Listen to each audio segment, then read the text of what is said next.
You're listening to the Retirement Solution Podcast with John Hicks.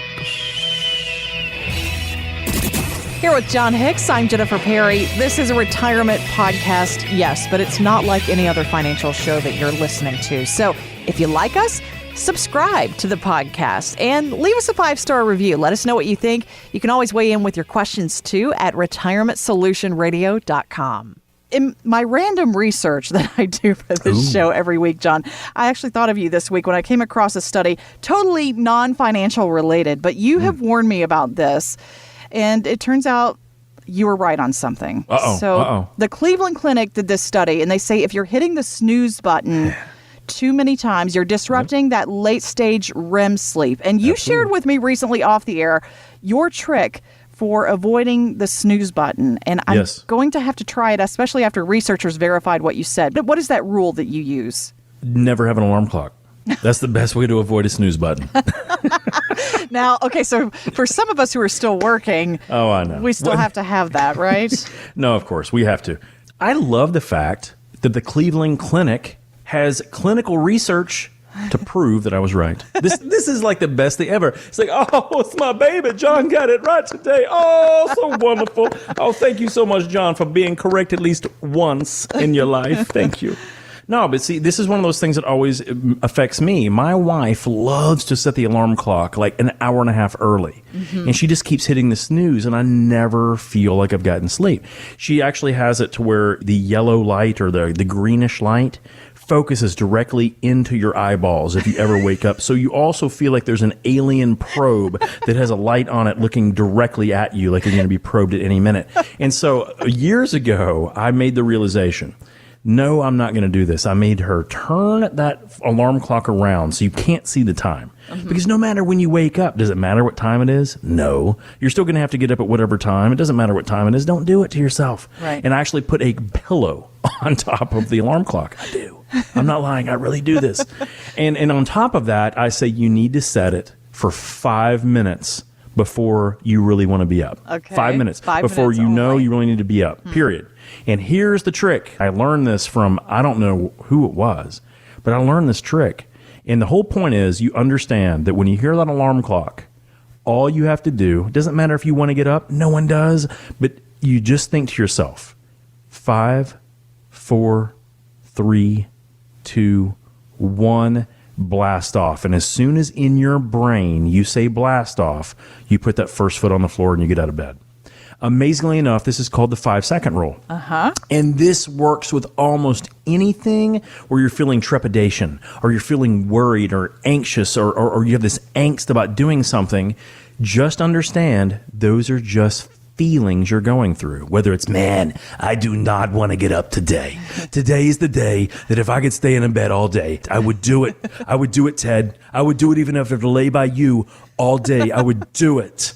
And the point is, when you get that out of your brain, just don't even do it. Just go 5, 4, 3, 2, 1, blast off. And when you do that, if you make the action, you put your foot on the floor, believe it or not, you get up. And you don't mind it at all. You then remember, wow, I forgot what it felt like to be up at this point in time. I forgot what it felt like to have clarity in my brain, even before the coffee. I forgot what it felt like to power through those emotions. That's what we're doing, guys. And that is the secret to happiness. We have to have progress. And in order to have progress, you have to be moving forward. The 5-second rule to get out of bed, that one step on the floor is the first step of that day, which frankly makes it the most important. So as you're here on this Sunday morning, what was your first step today? You may not be up yet. You may be hearing me on a podcast. That's okay. The next time you think about that, think about how you can use a 5-second rule to power through all of those emotions or all of those feelings and just make it happen. Because that step, if it's going towards your path that you want to go to, I bet you it's a good one. Yeah. I'm going to try this week, okay? I'll let you know how it goes next weekend. I'm going to try this because I am like Tennille in that I hit that snooze button probably 3 or 4 times. I hate it. I know. So I've really got to retrain my brain here. So I'm going to try it. Take that step, though, and if you want to find progress with me again, join our challenge. Tell us about it on our Facebook page, The Retirement Solution with John Hicks. But it doesn't surprise me that you know random things like this. You're kind of a study of behavior in everything that you do. And when it comes to finances, too, John, and actually this guy is, too, because we all hear about Warren Buffett, right? But sure, oh yeah. We don't hear a lot about his right-hand man, who is 97 years old and still working. Charlie Munger was on Yahoo Finance recently talking about how many people consider today wealth management just going out and buying things like 100 different stocks or bonds. Listen to what he said.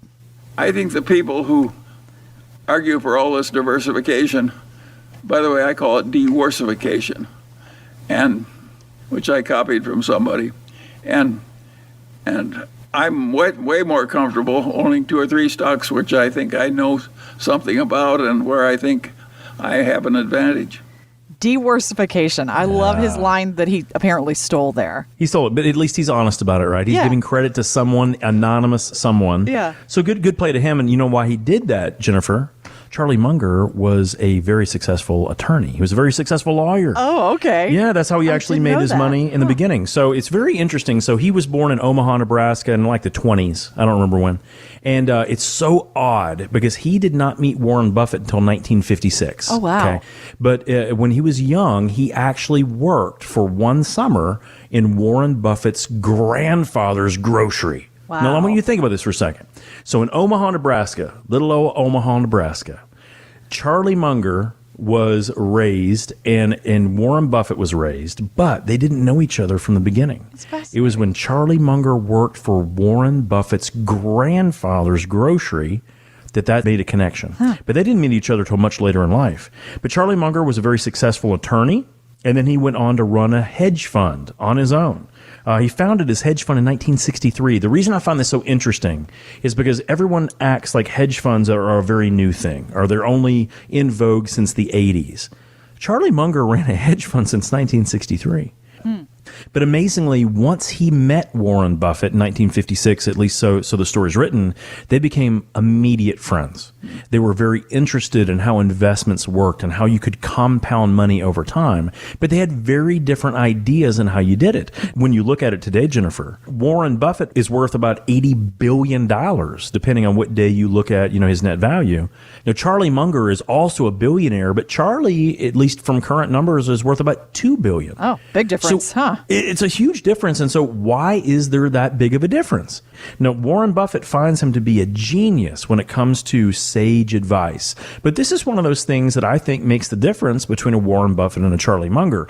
What we just recently heard, or what Charlie Munger just said to Yahoo Finance, was that 2 or 3 stocks that you know somewhat or a lot about is better than having a full portfolio. Now, see, I find this to be very interesting, Jennifer, and I think this also may be a telling tale on why Munger may only be worth $2 billion and Warren worth $80 billion. Okay. I think that there's something that we can learn from this. If we are going into retirement, what happens if one of those 2 or 3 things takes a total smash in the mouth? What happens if, let's say last year, and again, I'm not saying anyone should buy or sell it, but what happened if we owned a majority of our portfolio in ExxonMobil?